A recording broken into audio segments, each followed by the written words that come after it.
C'est ici, au lieu dit Avenue Kennedy, que la zone by Douala Music Art Festival d'OMAF fera sa première scène du 24 au 25 septembre dans la ville de Yaoundé.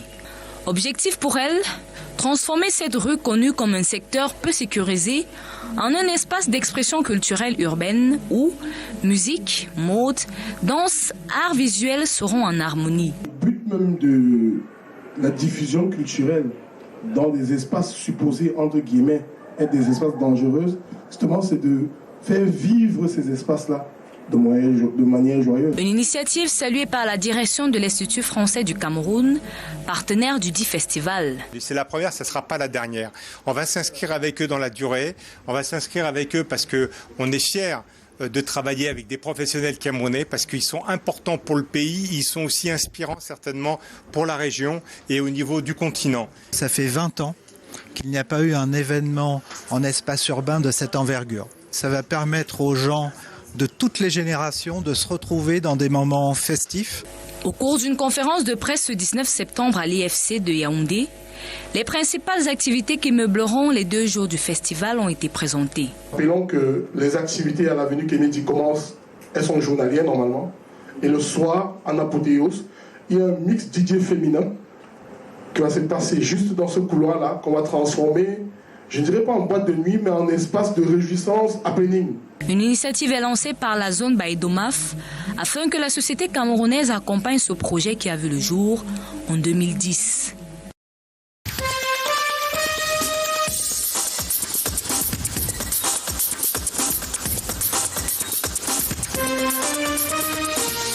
Les éléments de la brigade anticriminalité de la division régionale de la police judiciaire de l'Ouest viennent de mettre hors d'état de nuire un présumé récidiviste spécialisé dans le kidnapping des mineurs avec demande de rançon. Âgé de 24 ans, auteur du kidnapping d'un élève de 11 ans au lycée bilingue de Bafoussam, d'un enfant de nationalité rwandaise âgé de 4 ans à Yaoundé.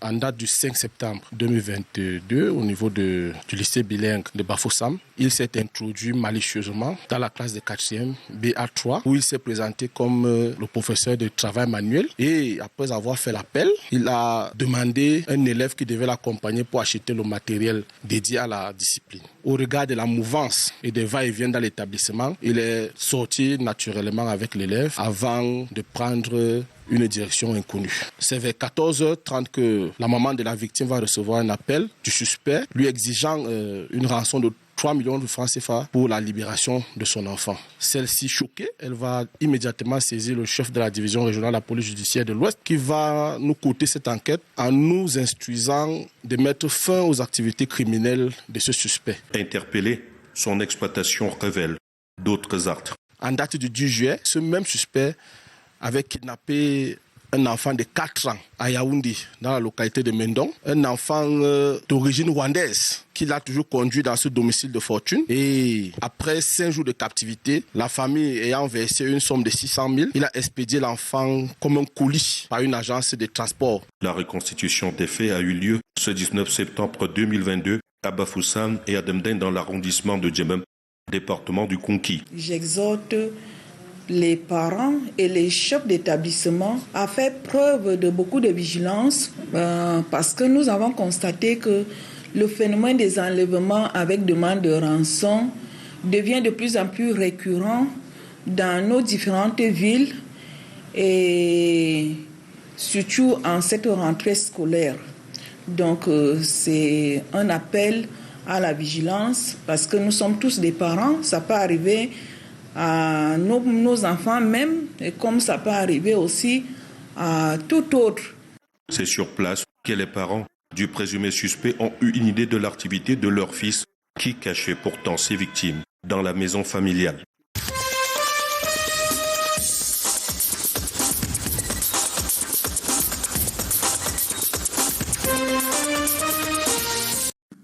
Remise des clés et accolades entre délégués sortants et entrants de l'enseignement secondaire pour le littoral. Ce 20 septembre, au siège de la délégation régionale à Douala, il procède à la passation technique de service. Précédemment proviseur du lycée bilingue de Bépanda, la nouvelle responsable de l'institution au littoral promet d'honorer à la confiance en elle mise par sa hiérarchie. la délégation régionale des enseignements secondaires qui a perdu sa première place ces dernières années, mais nous allons nous battre pour que notre délégation soit une référence. Et je sais que nous allons y arriver, parce que vous êtes tous là. Après un peu plus de 4 ans au même poste, son prédécesseur lui souhaite bon vent. Bon vent à Madame le délégué régional. Il vaut mieux l'aider que de la défier. Anciens et nouveaux délégués reçoivent pour l'occasion témoignages et félicitations de leur père. Je garde de lui le souvenir d'un homme qui aime son travail, un homme qui aime former. Le délégué régional qui s'en va était quelqu'un de très soucieux de la bonne marche des établissements, très à l'écoute également et toujours prêt à venir secourir, aider. Nous attendons une franche collaboration et nous savons qu'elle en est digne, elle en est capable, elle a toutes les capacités. L'année scolaire à peine entamée, la nouvelle représentante du ministère des enseignements secondaires au littoral a de quoi s'évaluer d'ici le mois de juillet prochain.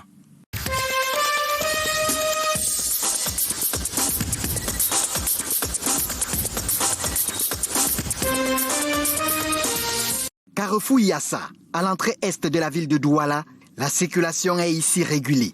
Il est question de tout faire pour rendre fluide cette voie d'entrée et de sortie de la ville de Douala, surtout en cette période de retour à l'école.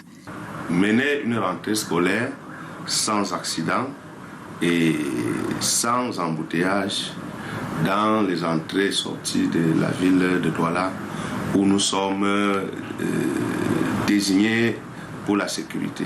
À moto ou dans les véhicules de transport en commun, le peloton routier s'active pour éviter l'engorgement et le dispositif est bien huilé.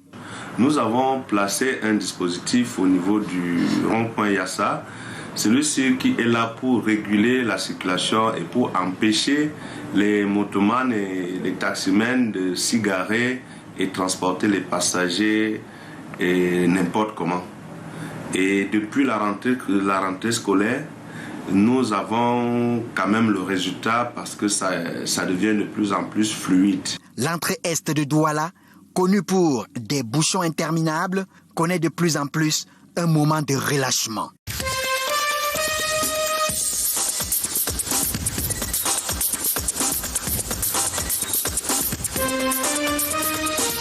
Attention à ce ballon. Oh là là! Grâce à ce but, AS Nilon de Douala remporte le titre de champion du département d'Unkam dimanche dernier à Yabassi devant l'équipe locale d'Iep d'Inkam. Une joie qui transige avec la colère d'un des clubs participant à ce championnat, Renaissance de Douala. Son président a réuni la presse jeudi dernier avant la finale pour s'insurger contre les décisions des dirigeants de la Ligue départementale de football d'Unkam de changer le mode de désignation du champion en cours. Ils ont annulé les playoffs qui avaient été décidés avant le début du championnat pour directement passer à une finale qui opposait, quand ils savaient déjà que dans une des poules, Diep d'Inkam va être championne et allait donc jouer directement la finale au lieu de passer d'abord par un match de barrage qui aurait pu éliminer ce club-là. Donc ça a été fait à dessein. La gestion du football camerounais n'est pas encore ce qu'on voudrait qu'elle soit. Et je tiens à vous rappeler que moi je suis venu dans ce milieu récemment à la faveur donc, de l'élection du nouveau président et donc avec beaucoup d'espoir. Dans le dossier presse qui nous a été remis sur place, le rapport de l'Assemblée générale de la Ligue d'Unkam tenu le 28 mars 2022 et remis au club précise dans la résolution 3 que les 11 équipes seront reparties en 2 sous-poules. Le calendrier officiel de la compétition, publié au mois de juillet, va plus loin en précisant les dates des playoffs croisés entre les 2 premiers de chaque sous-poule, puis une finale pour déterminer le champion. Approché par nos soins pour faire la lumière sur ces accusations, François Eya, président de la Ligue d'Unkam, n'a pas souhaité réagir avant la finale de dimanche dernier. Le rapport de l'Assemblée générale qui nous a transmis par WhatsApp, ici à l'image, datant toujours du 28 mars dernier, stipule dans la résolution 3 qu'en plus des 2 sous-poules, ce sont les 2 premiers qui disputeront directement la finale. Toute chose qui contraste avec le calendrier de la compétition remis au club et signé du secrétaire général en juillet dernier. Une situation houleuse qu'a évité d'aborder le président de la Ligue départementale d'UNCAM au terme de la finale disputée dimanche dernier à Yabassi. L'UNCAM voudrait renaître de ses cendres et c'est ça ma vision. Et je voudrais que les gens comprennent qu'aujourd'hui l'UNCAM n'est plus ce département qu'on traitait avec. Oh, vous avez eu la détermination, l'engagement des 2 équipes, malgré tout ce que les gens ont pu dire. J'espère que vous serez témoins pour rendre compte fidèlement de ce qui se passe. Ce document à l'image montre bien que Renaissance de Douala a saisi le secrétariat général de la FECAFOOT depuis des semaines pour arbitrage. En vain. Joint au téléphone ce mardi pour savoir s'il comptait déposer un recours afin de faire annuler la finale, Aimé Boni nous confie qu'il préfère laisser son partenaire de combat, AS Nilon, champion, représenter le département d'UNCAM aux interligues d'accession au championnat régional du littoral. Les juridictions de la FECAFOOT vont-elles tout de même s'autosaisir de ce dossier qui ternit la fin de saison dans l'UNCAM? Affaire à suivre.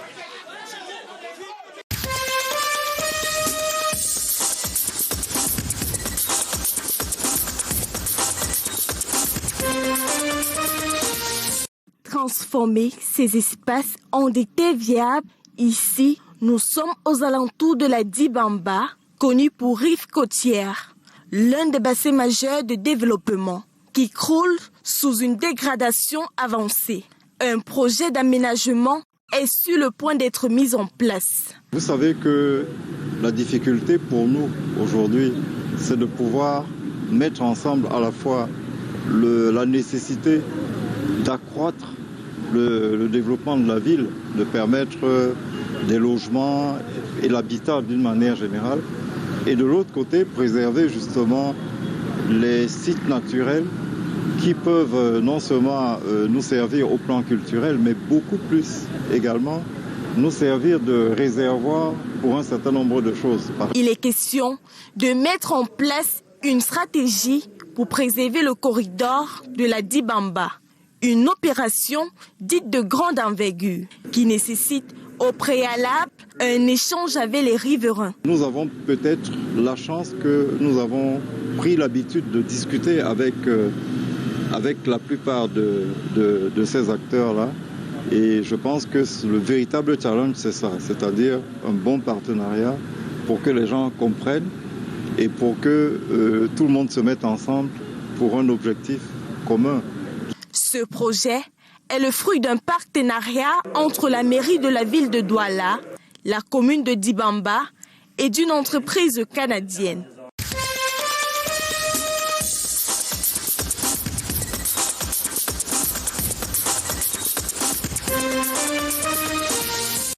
Le mot d'ordre vient d'être donné dans la foule.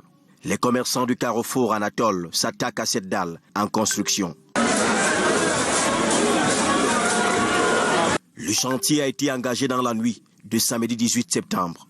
Kamajou Fils, initiateur du projet, ambitionnait construire de nouvelles boutiques. Hélas, à ses dépens. On m'a appelé vers 22h pour me dire que les travaux ont repris au marché. Quand je suis arrivé ici, lundi matin, j'ai trouvé qu'on avait déjà monté une dalle. Dès qu'ils avaient des informations qu'on a autorisé de construire, mais ça nous dit qui a autorisé de construire. D'après le régisseur du marché, ces travaux ont été autorisés depuis 6 mois par le maire de la ville de Douala. Par contre, le 23 août, Stéphane Kindiana, sous-préfet de l'arrondissement de Douala 2e, ordonnait l'arrêt des travaux. Il y a eu une semaine, j'ai reçu 2 commandants de brigade ici qui m'ont remis un papier que je vous ai présenté, disant qu'ils sont envoyés par le sous-préfet. Mais quand je lis là-dedans, moi je vois toujours l'arrêt des travaux, mais dans les coulisses là, moi je suis en train d'entendre qu'on va reprendre les travaux à Anatole. Cet espace où la dalle devait se poser reste la seule bouche d'incendie existante de ce marché au carrefour Anatole. Ça cachait la vue du marché. Et les commerçants unanimement se sont mis à casser. Il y a des espaces, mais ici, c'est pas fait pour rencontrer les constructions. Ça barre tout le monde. D'autres n'ont pas de place. C'est être méchants. Ils sont très méchants. Hein? Les techniciens, pourchassés par les commerçants, ont abandonné cette bétonnière. Ce matin, à coups de pelle, les derniers amas de béton étaient décrochés du sol.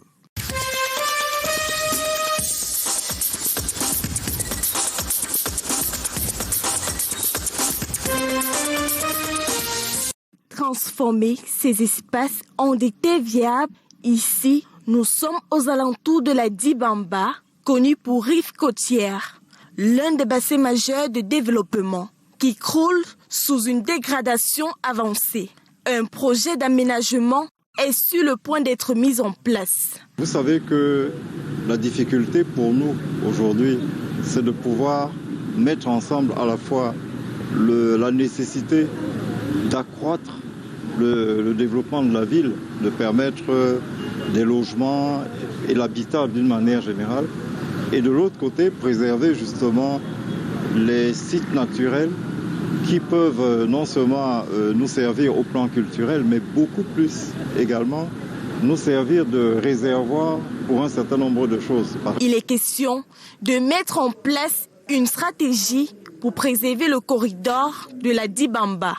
Une opération dite de grande envergure qui nécessite au préalable un échange avec les riverains. Nous avons peut-être la chance que nous avons pris l'habitude de discuter avec la plupart de ces acteurs-là. Et je pense que le véritable challenge, c'est ça, c'est-à-dire un bon partenariat pour que les gens comprennent et pour que tout le monde se mette ensemble pour un objectif commun. Ce projet est le fruit d'un partenariat entre la mairie de la ville de Douala, la commune de Dibamba et d'une entreprise canadienne.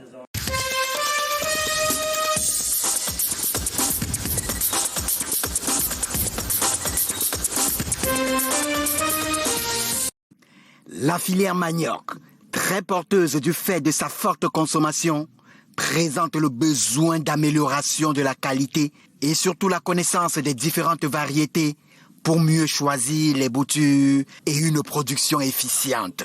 Une crainte majeure dans la production qui est celle des attaques que subit le manioc en champ. On va essayer d'élaborer, de faire un inventaire de toutes les maladies et les nuisibles qui s'attaquent au manioc.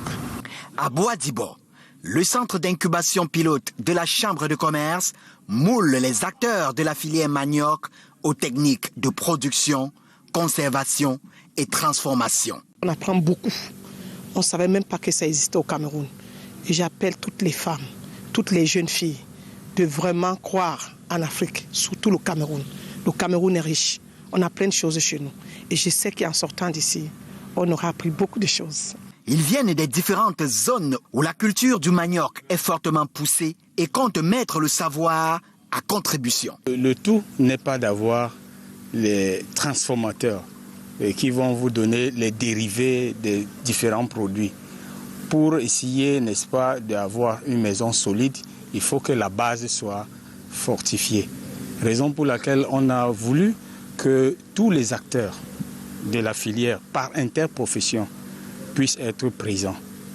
C'est-à-dire à partir des semenciers, des producteurs, des transformateurs et des commerçants, je veux dire les vendeurs. Le manioc transformé en farine se présente comme palliatif à la crise du blé et très souvent servi à table.